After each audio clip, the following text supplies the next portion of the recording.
Ассаляму алейкум ва рахматуллахи ва баракатуху, дорогие друзья, дорогие братья и сестры, дорогие наши гости нашего любимого шатра.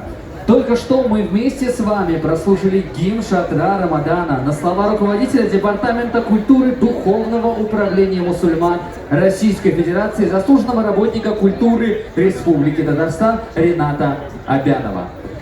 Ну что ж, дорогие друзья, дорогие братья и сестры, мы рады вновь вас приветствовать в нашем уютном, теплом шатре. Он сейчас еще не совсем теплый, но иншаллах мы нашими гостями все вместе одарим это замечательное место теплом, и всем станет намного теплее.